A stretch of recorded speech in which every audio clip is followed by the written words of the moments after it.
ABC One Television. ABC One Television. ABC One Television.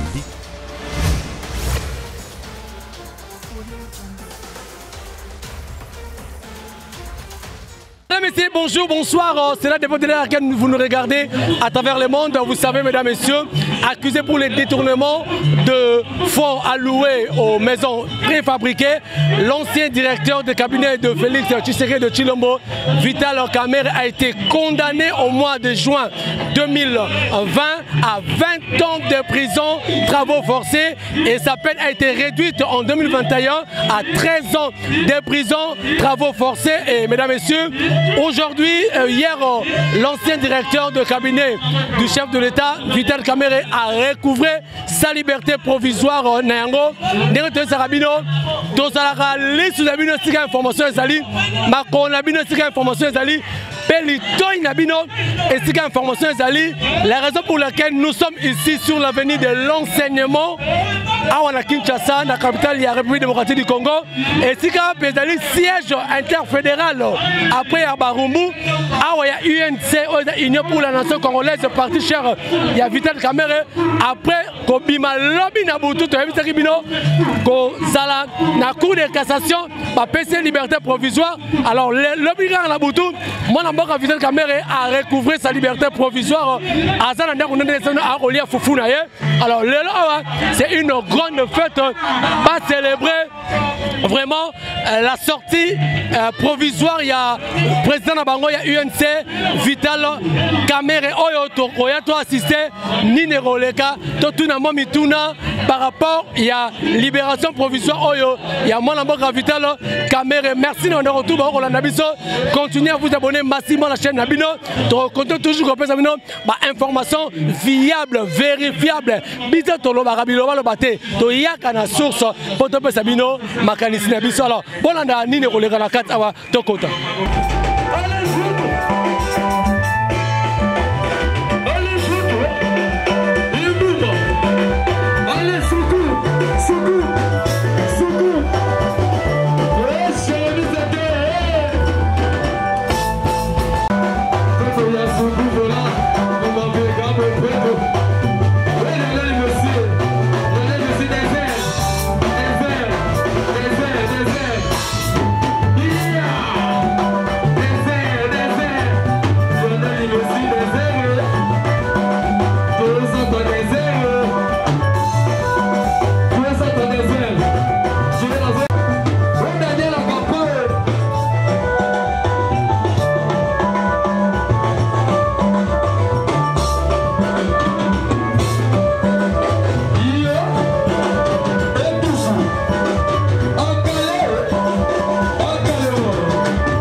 Mesdames, Messieurs, donc voilà, on m'a participé, il y a Maman Sylvie Ozali, coordonnatrice de communication au niveau MC. Bonjour Maman Sylvie. Bonjour Ndeko. Bonne santé d'abord. On est déjà dans la grande joie. Santé Zarango Pempele, et surtout que mon mentor, mon président national, les Moualimou, il est libre, donc il y a de quoi dire, tout va bien. Très bien. Alors, après plusieurs années, une année, mon Vital Kamerhe a accusé d'un détournement, d'un fonds destiné à la maison préfabriquée. Alors, si tout le monde a PC liberté provisoire, qu'est-ce qui se cache? Est-ce que bangaye ou bien gracier ou bien zaka ndenga bay pièce contre pièce? Papa, ezali kambuku tu ya kobanga mutu te, ba gracier payer te, mais ça, ce qu'il vient d'obtenir, c'est un droit. Oh, a outu ko ezali droit na ye. Kamerhe a été accusé injustement. on a peut-être bazo s'embrouiller tisikoyo. Kamere a été arrêté na basambisa na procédure pénale. En procédure pénale, c'est-à-dire quand on a pièce contre pièce. Tant on lobby mutu aibi, la kisa ka ibaki oyo, aibaki boy. Banda procès banda ki ti bambouye batu na comédie. Au moni lokoyo, nazo rapasi paix à l'âme du juge Yanyani. Cet homme qui est parti comme ça, et ça la passe. Oh ben on va culpabiliser Pébino. Yango na lobby biso to ba bomité bilo wana okota ngote. Liwa ya juge wana nzambe nda ebi. Soki ezaki na maboko ya mutu wana ofuta. Soki ezaki volonté nzambe gloire à Dieu. Donc to lobela ngo mingi te, ce qui est important aujourd'hui que Vital Kamerhe est libre. Il a obtenu sa liberté provisoire. Liberté provisoire on a nazo rappelé que to sengango 9 fois. To banda ko zo ngote. Lelo yo to zu yango cour de cassation et accordé liberté provisoire na Mwali Munabiso Vital Kamerhe. C'est pour dire que Kamerhe est retombé. Yamakamo chef de l'État à Lobaki. Bakangi Kamerhe, un homme correct, sérieux, intelligent et voilà, il a un grand rôle à jouer dans notre pays. Et voilà, aujourd'hui, il est libre. Moi, je le dis ouvertement, liberté provisoire a suivi un acquittement. Parce que j'ai mis à défi, nous avons la preuve que Kamera Ibaki a la biso. Banda procès, banda bayara n'a pas raté. Donc c'est pour dire que Babylone, tous les chefs de l'État avaient compris que c'est une aventure. Au moins, nous conzambo à Koloba na langage, je ne suis pas faire comprendre que besoin d'erreur. Bino boyebina mutuana aibi. Chef de l'État lobby à sérieux et correct. C'était pour dire que jugement la bino est à l'hôpital. Et aujourd'hui, Kamerhe est libre. UNC Toza, Ozara et Bandelia au CP là. Donc au CP là, ma casse. Mais pour une fois, justice, donc Kamerhe vient d'être remis dans son droit. Mais hier, la justice n'était pas correcte. Mon cher, oui, la justice n'était pas correcte parce que Kamerhe était condamné injustement. Là, il est dans son droit. Moutoutang Bokangi Moutubolobi a Ibi et que vous avez la preuve, il faut le libérer. Yango wana ba libérer parce que c'est un innocent. Ba oh bazo ba innocenté. Balanda bango bazonga na prison. Okay, Maman Sylvie, politiquement parlant, l'UNC était dans une situation inconfortable vu que le président Nazari est en prison et en plus bon bané pendant qu'on s'est retiré dans l'Union sacrée, vous n'êtes pas tellement actif. Est-ce que le lot, vous allez continuer le même chemin dans l'UNC ou bien vous regardez la bino moi disons. Papa, biso, tu as une position confortable. Tu as une passe chef na biso est en prison, oui. Mais je te dis que Natanyo so caméra est en prison, parti et fouwa mina niveau morozo identité. Chaque jour, nous avons des grandes adhésions. Parfois le malheur. Non, pas seulement les malheurs est bon, mais tu es comprendre banani balingarabiso banani balingarabiso te. Et Vital Kamerhe est mon code là où il est dans son monde ascension au parti na yezo soir. Et on te dit ça qui bino Kamerhe est en prison ou en liberté, il reste un mythe. Le camérisme se prêche et le camérisme se consomme comme du pain. Donc il y a un moment où tous ces là, on se fait na biso, na bandel histoire on se fait na moté à Kata Congo Brazza. Sonia Ketina Gabon. Sonia moni na Brazza makele les comme les rara Gabon.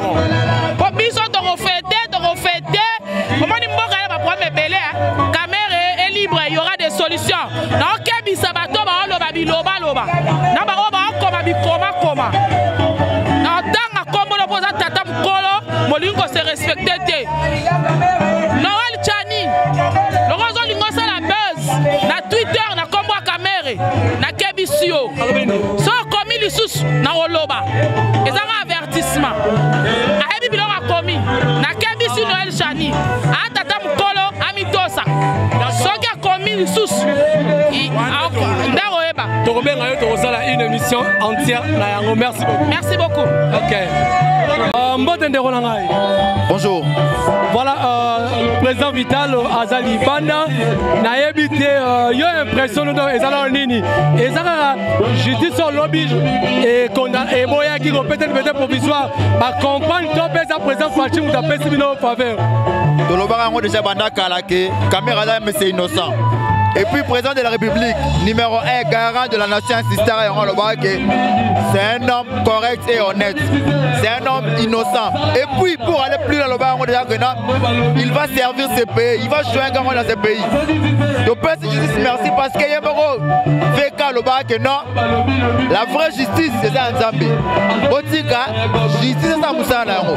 Les lois Moussa Nango Molani, ma liberté provisoire, c'est là qui approuve qu'après ils ont continué dans Panama qui te va direct.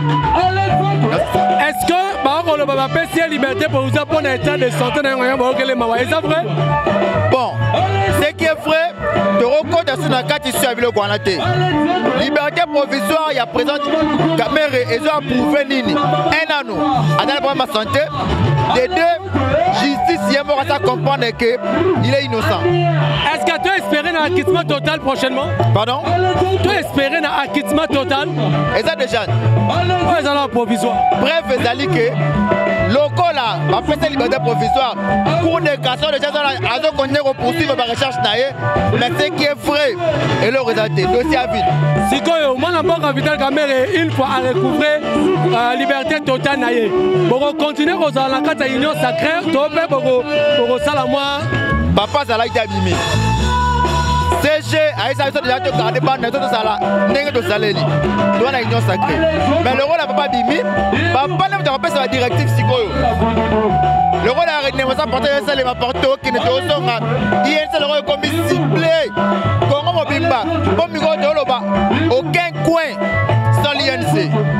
Dans des sabots, le rôle a papa bimi. Maramé bandit psycho. Dans les jours à venir, tu peux peut-être nous propos que non, nous avons place pour continuer. Président Félix et président Vital, Anandako dans la prison. Anandako. Amaïlobi. Par le qui il paraît qu'on peut construire à $500 000, c'est vrai? On est à Murmure. À Murmure à Batou. Tu peux si merci à la justice parce que ça les moussa n'a pas souka. La justice est comme malade, vous l'avez dit ma belle. Tu le verras dossier ta vie. Juste ça moussa n'a souka comme président Robima. Tu le verras moi déjà. Mais les lois de Sigo, Maloba ya président et s'accomplir. Pauvre président Vital Kamerhe mo le verra moi déjà. Alors va bien que justice Yanzambe Yesali. Ceux qui disent ça mo qu'il requité Yanzambe Rosalema. Les lois Malobane se zongi aloba kidnap aitaka biso mo yeni sebotika justice ça moussa la ngolo le passer moussa la ngombe comme la soupe. Merci beaucoup. Merci Ndeko Mbote. Mbote ouais maman combo. Combo nanga monsieur Valérie Nsemo. Na UNT ozali nani? Na kata UNT naza conseiller na SPN ya agriculture donc là le quoi ministre ya agriculture nationale naza conseiller en charge en finance. OK, toli qui était Vital Kamerhe na ngongo aina ndako na kolia fufu. Ouais, mon condition azongi na ndako. Voilà, kobima na ye bato akoloba ezali grâce au Ndeko Félix apesi to pezali innocence na ende et rosa que ba pesa liberté provisoire yo lobini. Bon, pona ko ya nolo malamu un des juges na Brésil a lobby soko moni na tribunal que ba pesa ba soko moni na tribunal que ba pesa moto liberté provisoire c'est que juge a commis réellement na ba doute ya soupçon ya innocence ya moto wana a commis siko na élément comme yango en possession ils ont prouvé que moto wana mérité ko za na boloko te soko moni que na tribunal ba ko pesa moto liberté provisoire mo konza bando sengelo ko depuis bandeli pourquoi asenga ngo ba pesa te ba ko pona kaka na moment to ko ta 2022 oh les enjeux électoraux et ko sala bon omoni ata yesu na sena moyi lera za koloba batuke ya yaki po abikisa moto andimaka ete ti mokolo bato bavandi après 3 jours ya liwande bato te moto akufi ayaki solo mobikisi donc c'est-à-dire que likambo bango bayaki nango avec le temps tu sais le temps est le meilleur allié de la vérité le temps fait son travail pour prouver réellement que Kamerhe n'avait pas été responsable dans ça tolandi na bino nyonso procès to monaki wapi place moto moko taka prouver culpabilité à Kamerhe azaki te mais tozalaki surpris na première instance ba pesi 20 ans et pour 13 ans et pourtant na première instance même au mokil mombato Hollanda ministère public azoloba ne nous demandez pas de preuves tozalaki na affaire pénale mais yango yango wana te o bandako mokonzi ayibaki mais totalaki confrère na bino moko ya bosolo akende osala banquête est ce que makambo elobamaki na procès ezalaki ya lokuta si biloko ezali sikoyo eza kaka ntango ezalaki motema likundu ekotaki mais na nyonso tokumisika nkolo jusque là fête na biso eza total te po eza no liberté provisoire fête na biso ekoma qui a été acquittement total to espérer lango effectivement lelo juge azwi conscience na ye justice ekomi osala mosala nango enfin tomonaki likambo ya ndeko matata bato nyonso olobaki ke matata ozala condamné mais la justice a fait son travail emonisi ke matata lelo tokomi kopesa coup de chapeau avec beaucoup de réserves te lobi tolobaki yango solo mpo na biso eza justice esa mosala na ye toboyeki nde bainjonction politicienne. Pour les politiques, lorsqu'ils s'en mêlent, la justice est koufaka. Mais ce qu'on tire les juges, à ça la name conscience sans pression, en tant que le droit. Politiquement parlant, l'UNC est dans une situation inconfortable, surtout que le président Nazaraki est en prison, la participation à l'Union sacrée, il y a eu certains même cadres, il y a UNC, qui m'ont souhaité ma distance. Tout le baquet, bon, continuer chemin na Union sacrée, tu peux beaucoup ça la chemin, ne peut dire que j'ai dit c'est baby.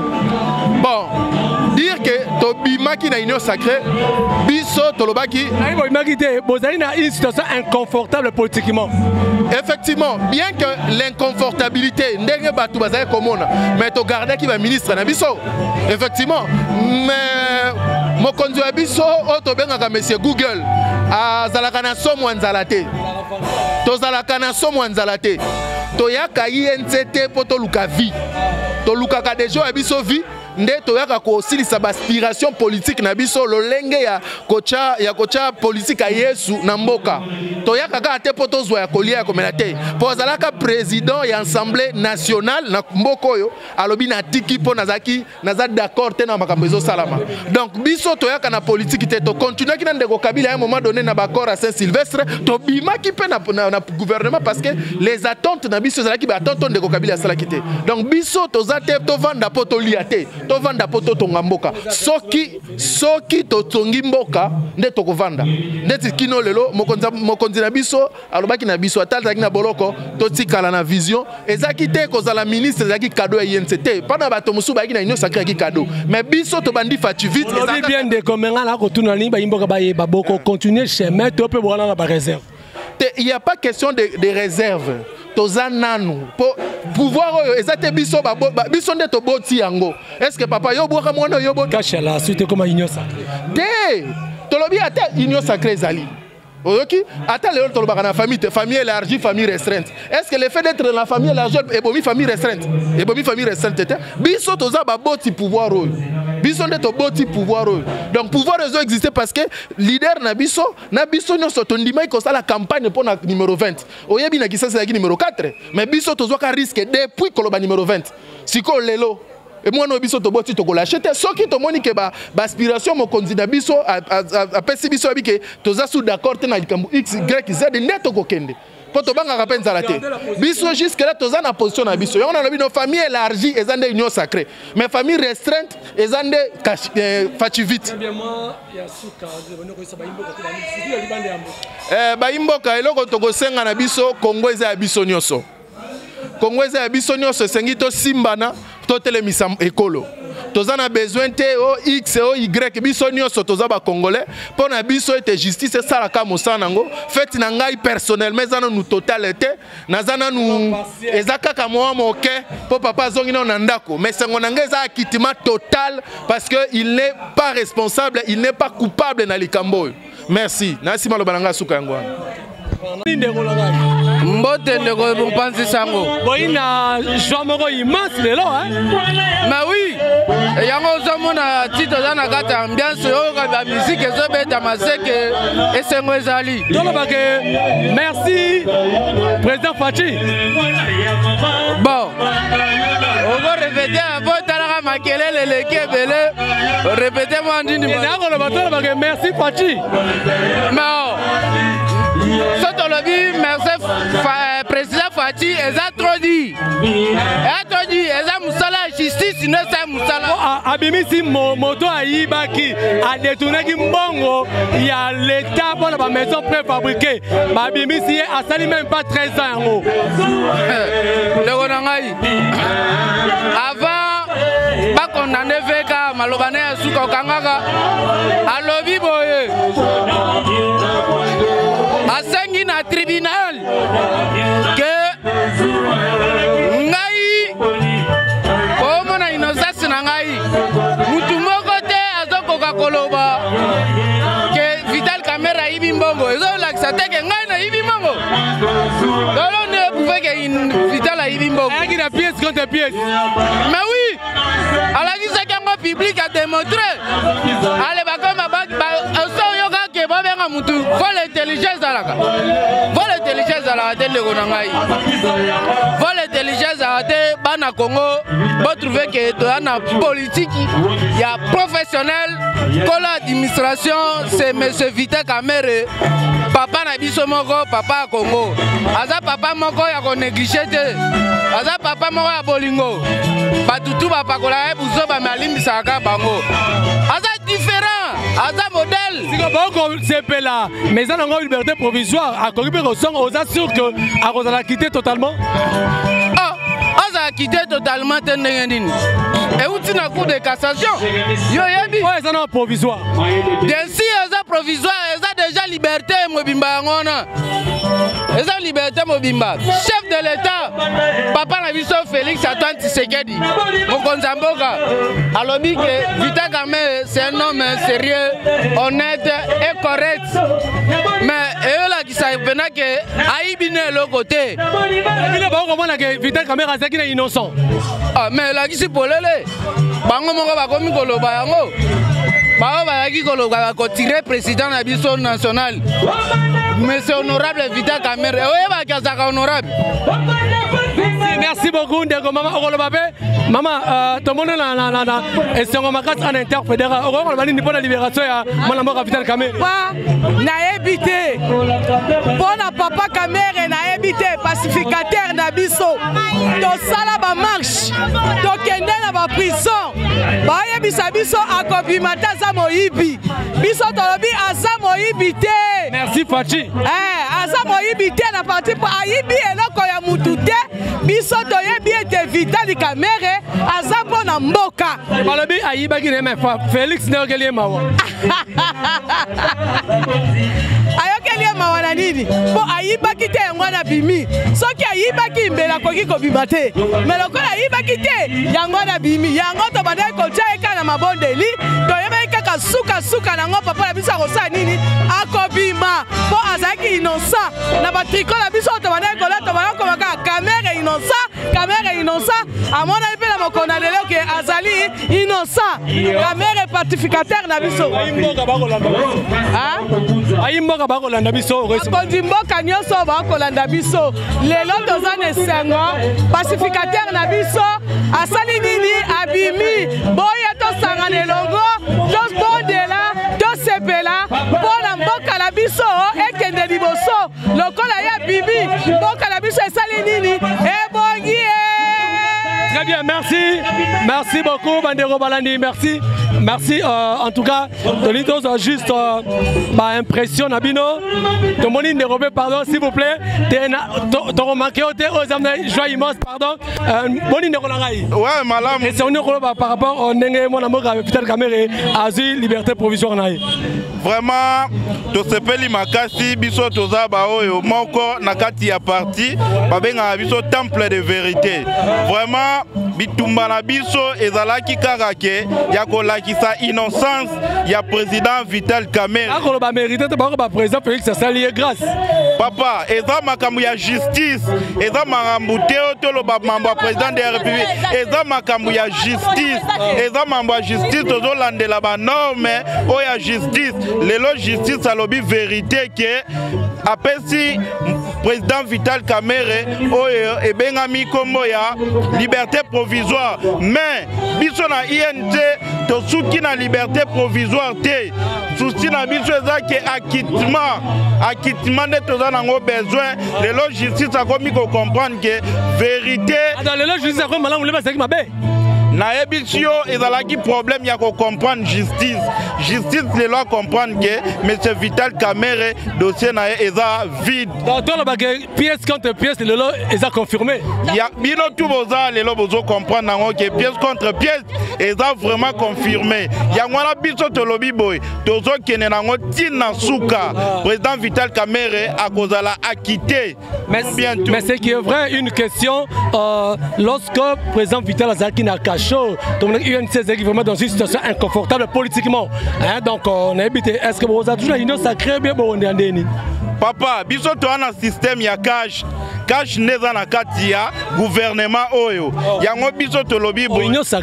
salir 5 étoiles Billy Kambale abundi bituma makasi pona toko ma place to komi lelo yango na pona nga komi Marichal yango na to CG Billy nga na ebitio yango na lelo komi Marichal Billy Kambale félicitations et loko to ke nango tina kitima ya président Vital Kamerhe. Très bien, merci madame ah merci mingi nga kombo na nga na benga mina ndeko ya na kombo ndeko Joël biso toza nde ba gardien temple de vérité biso nde to bundi na ba télévision nyonso oyoke bino mawa fe président Félix oyoke bino mawa Félix ayoke biso mawa te awazali kamba mawa te mawa ezande mesure de grâce biso to kenene na justice parce que to ebita tana Monique ndeko Félix ndeko Kamerhe yibaki ba yokele mawa abima Félix ezali kamba yokele biso mawa ezaka mesure de grâce Kamerhe aza maboko pembe ndeko Fayulu loba nini Fayulu loba ndeko Kamerhe atikala koyiba te basalela ye makita Félix ye moko reconnaître ngo na Goma c'est monsieur sérieux crédible mais Kamerhe azokufa mayele ebele badongolo miso basalela ye makita o comprendre babaka kiene ekuluzu étant donné aza mwana nzambe o comprendre sikoyo na ekuluzu kuna honorable Vital Kamerhe azui kembo na ekuluzu o comprendre azui kembo yango lelo tosanga liberté provisoire plus de 10 fois bapesa te est-ce que vous continuerez na union sacrée oyo na lobi liberté provisoire na droit eza condition oyo bakoki o privé mutu kopimela mutu liberté provisoire eza exception et tozoyo ka bapesa liberté provisoire parce que état de santé na ndeza mabe babite abima nanu pona ba santé za bongo te sikoyo liberté provisoire na justice balobaka soki mutu aza na adresse connue que sa fuite n'est pas craindre boki opimela liberté provisoire te bazaki na motema mabe makita sikoyo bandeko senga bandeko pesa te nene serika siko ba azwa yango ba ye ba comprendre que non basaka na justice te lobby osalela moninga makita lobby pe même justice et obalukila yo o comprendre na yango bandeko to sepeli ndenge ba se racheter ba olinga basalela état de droit oyo état de droit ba okotisa potopoto bo pimela bo privé mutu pendant plus de 10 mois azana kacho asali eloko te atikala oyiba ata 100 francs ba congolais te ba atika moko ba prouver que non ayiba 100 francs ndeko Dieu donné kaluba bono ozanga ba preuve aloba nini infraction nini détournement intelligent na code pénal détournement intelligent vol intelligent ezalaka te mais pona nini parce que ba preuve ezate biso tozo senga nini cour de cassation ba statuer dossier tokende pona ke président Vital Kamerhe azala quitté parce que ata preuve moko ezo câblé ye que non a détourné ata 100 francs.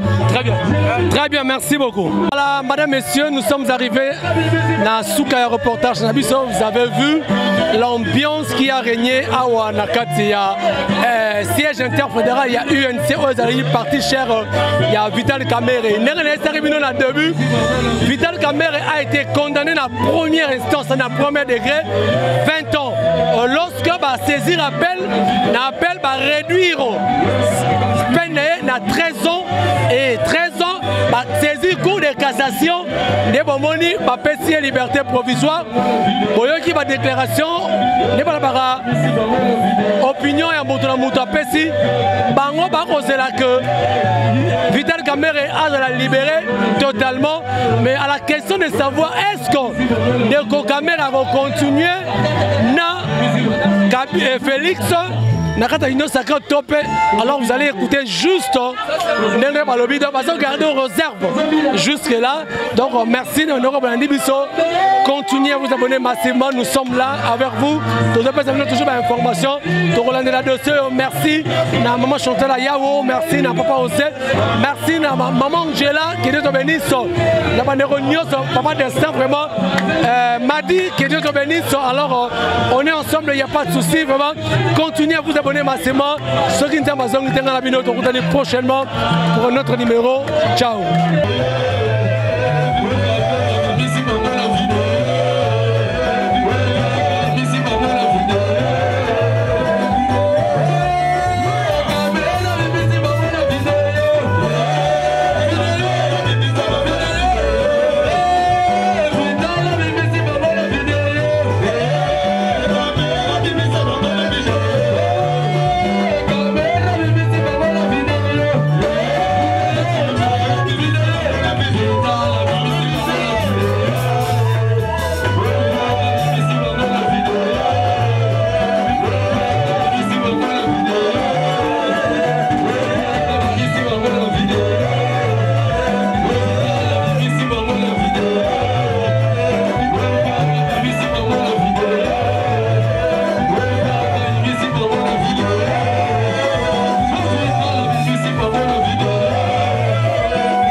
ABC One Television.